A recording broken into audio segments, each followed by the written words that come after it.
किसान भाइयों, आज के इस वीडियो में बात करने वाले हैं खीरे की खेती के लिए पहली नंबर में उपयुक्त मिट्टी, दूसरी जलवायु, तीसरी तापमान, चौथी उन्नत किस्में और पंचमी खीरे की खेत की जुताई और उर्वरक खाद की मात्रा किस प्रकार से देना चाहिए, और छठा खीरे के बीज की रोपाई का सही समय और तरीका, और सातवां खीरे के पौधे में सिंचाई की आवश्यकता कितना बार पड़ता है और कितने दिन के अंतराल में करें किसान भाइयों, और आठवां खीरे के पौधे में खरपतवारों नियंत्रण कैसे करें, और नौवां खीरे के पौधे में लगने वाले रोग एवं उनकी रोकथाम कैसे करें।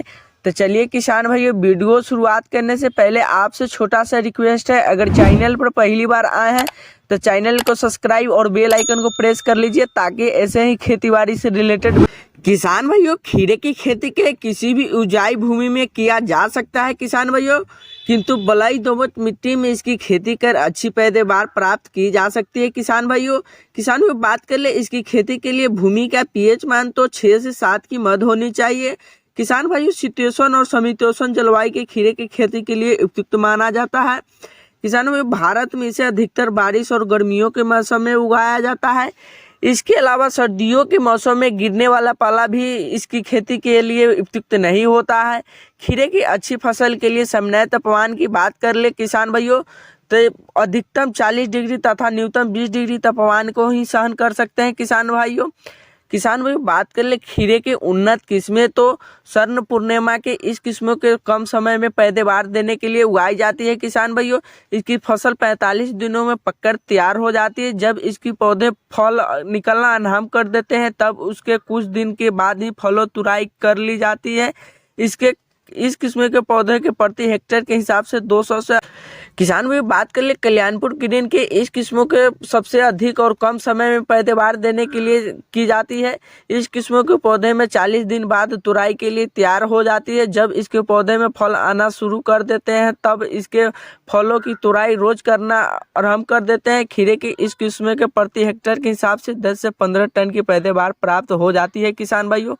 हिमांगनी की बात कर ले किसान भाई, तो इस किस्म के पौधे तैयार होने में 40 से 45 दिन का समय लग जाता है, जिसके फलों को तैयार हो जाने रोज तुराई के लिए जरूरत होती है।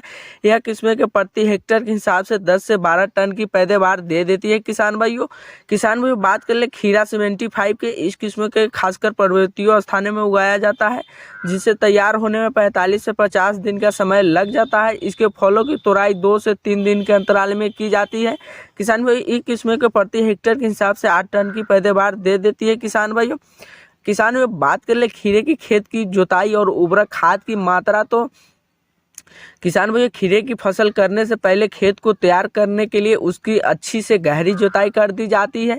इससे खेत में मौजूद पुरानी फसल के अवस्थे पूरी तरह से नष्ट हो जाते हैं। इसके बाद खेत को कुछ समय के लिए ऐसे ही खुला छोड़ दिया जाता है। खेत में बीज रोपाई के पहले प्राकृतिक खाद के रूप में 20 गाड़ी पुरानी गोबर की खाद को डालकर रोटेवेटर से जुताई कर मिट्टी में खाद को अच्छे से मिला दिया जाता है किसान भाइयों। बात कर ले खाद को मिट्टी में मिलाने के बाद खेत में पानी लगा दिया जाता है। इसके बाद खेत में मिट्टी सुखाई देने लगे तब एक बार फिर से जुताई कर देनी चाहिए, जिससे मिट्टी भुरभुरी कर दिया जाता है। खीरे के बीजों की रोपाई मेड़ पर की जाती है, इसलिए खेत में मेड़ को तैयार कर मेड़ में बीच में एनपीके की उचित मात्रा का छिड़काव किया जाता है। इसके अलावा खेत में पौधे को लगने के 30 दिन पश्चात बाद 1 एकड़ खेत में 20 केजी नाइट्रोजन की मात्रा का छिड़काव करें किसान भाइयों, तथा उसके 40 दिन बाद फिर से 20 केजी नाइट्रोजन का छिड़काव कर दे। इससे पैदावार अच्छी प्राप्त हो जाती है किसान भाइयों। बात कर ले खीरे के बीज की रोपाई का सही समय और तरीका, तो खीरे की फसल अलग अलग जलवायु के हिसाब से अलग अलग समय पर की जाती है किसान भाइयों। भारत के उत्तरी क्षेत्रों में फरवरी और मार्च की महीने में उगाई जाता है, और तथा दक्षिण भारत में इसके केवल नवंबर की माह में लगाया जाता है। इसके अलावा पर्वतीय क्षेत्रों में इसकी खेती के लिए अप्रैल और मई का महीना उचित माना जाता है। खीरे के बीजों की रोपाई खेत में तैयार की गई मेड़ों की जाती है। इसके लिए खेत में 4 फीट की दूरी रखते हुए 1.25 फीट चौड़ा मेड़ को तैयार कर लिया जाता है किसान भाइयों। बात कर ले खीरे के पौधे में सिंचाई, तो खीरे के पौधे में अधिक सिंचाई की आवश्यकता नहीं होती है। इसके पौधे में केवल 3 से 4 सिंचाई की आवश्यकता होती है। गर्मियों के मौसम में इसके पौधे को 10 से 15 दिन के अंतराल में पानी की आवश्यकता होती है। किसान भाइयों, बारिश के मौसम में इसके पौधे की सिंचाई की जरूरत पड़ने पर ही की जाती है। सर्दियों के मौसम में किसान भाइयों हफ्ते में एक बार पानी देना होता है।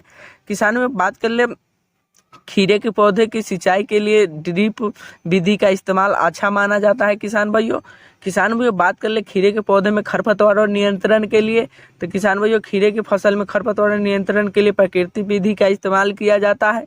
इसके पौधे में केवल 2 से 3 गुड़ाई की ही आवश्यकता होती है। इसके पौधे की पहली गुड़ाई बीज रोपाई के 25 दिन बाद और दूसरी गुड़ाई 20 दिन के बाद की जाती है। किसानों में बात कर ले खीरे के पौधे में लगने वाले रोग एवं उनके रोकथाम, तो किसान भाइयों चुन्नी फफूंदी रोग देखने को मिलता है, फल मक्खी रोग देखने को मिलता है और सुंडी रोग देखने को मिलता है। तो किसान भाइयों खीरे के पौधे में लगने वाले रोग 1 महीने पश्चात ही दिखाई देने लगता है। इस रोग के प्रभावित होने पर पौधे की पत्तियों निचली तरफ सफेद रंग के धब्बे पड़ जाते हैं। यह रोग पौधे के पत्तियों को नष्ट कर देते हैं, जिससे पैदावार भी प्रभावित होती है।